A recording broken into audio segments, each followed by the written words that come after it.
My piece is also it's following a character from my novel, and it's kind of looking at kind of the danger of becoming disconnected, because obviously the theme is like connections, and it's the risk of kind of ending up isolated. My piece is called The Phoenix.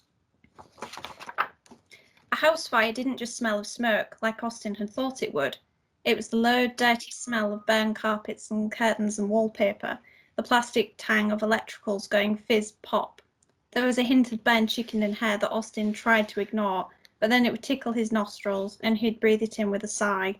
It was the smell of a life burned down to the ground. "Are you okay, kid?" The officers kept asking stupid questions like that. This officer was young and gangly, awkward in his uniform. He'd told Austen many, many times to call him Darren. He wasn't going to call him Darren. He didn't want to say a word. Bundled in the pile of blankets he'd been forced under, Austen fixed him with a look. It was the sort of look which, pointed in the right direction, could put a decisive end to global warming. Officer Darren opened his mouth, closed it, nodded, and walked away. They'd asked Austen if he wanted to sit in one of the vans, go to the station, have a nice cup of hot chocolate, like he'd wanted to do any of those things. So firemen and police officers and concerned neighbours had offered him blankets, drinks, pats on the shoulder, pointless words. Austen closed his eyes and leaned back, hands gripped on the Husky rope. The swing groaned a little. Things wouldn't be the same, and there wasn't anything any good Samaritan could do about that. The ambulance arrived, which meant more fussing adults and more silent Austen. Probably shock, they said in whispers. Whispers loud enough for Austen to hear. Was he in shock? He reached into his pocket, grasped his father's cigarette lighter, ran a light finger over the engraved initials on the side. There was nothing shocking about it, really. It didn't take them long to find the bodies. Lifted out on stretchers, the remains of Mr. and Mrs. Turner, a magician and a nobody, a devil and a mother. Austen tipped his head back. Dusk had fallen, stained the sky melancholy. Ripe stars peppered it. A cold breeze ruffled his dark hair. He flinched, rubbed his scalp as if to scratch away the sensation. Fear licked at him for the first time since he'd flicked the lighter. "Austen?" It was one of the police officers. "Call me Shelley," this one was called.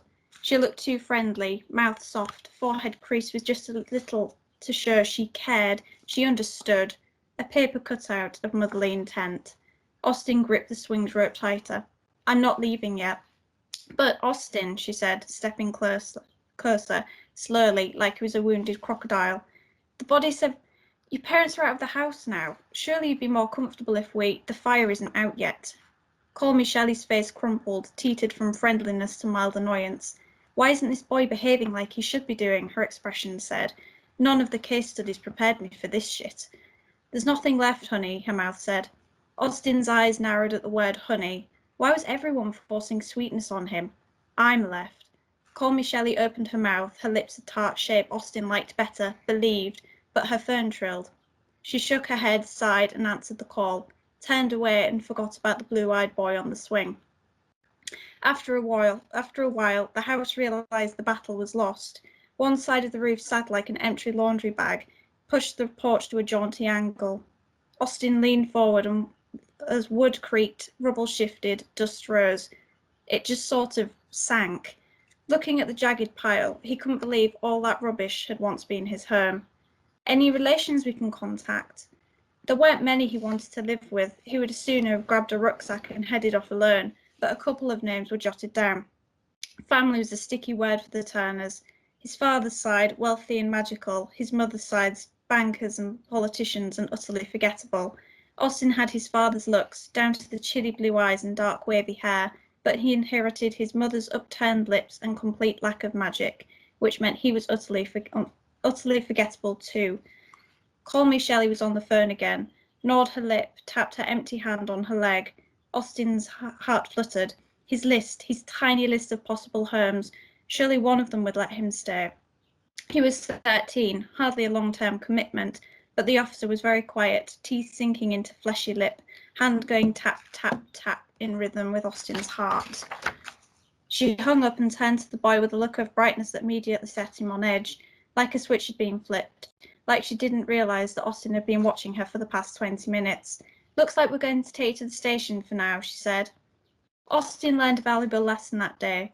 His aunts and uncles, ornery and familial, the kisses and presents and smiles they gave him from the day he was born, that wasn't love. A detached part of him had known that for a long time.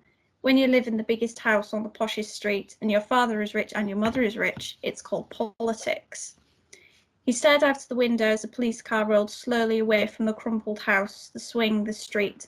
His fingers sought the silver lighter in his pocket again. Funny that nobody had thought to check him for evidence. Funny they'd assumed he was just some kid. He ran a finger over the freshest burns on his arm, his father's last kisses. Like he'd thought that if he burned away the ordinary, not magical skin, there might be a more interesting one underneath. Cold blue eyes reflected back in the glass. He is better off alone anyway. There you go, that's it.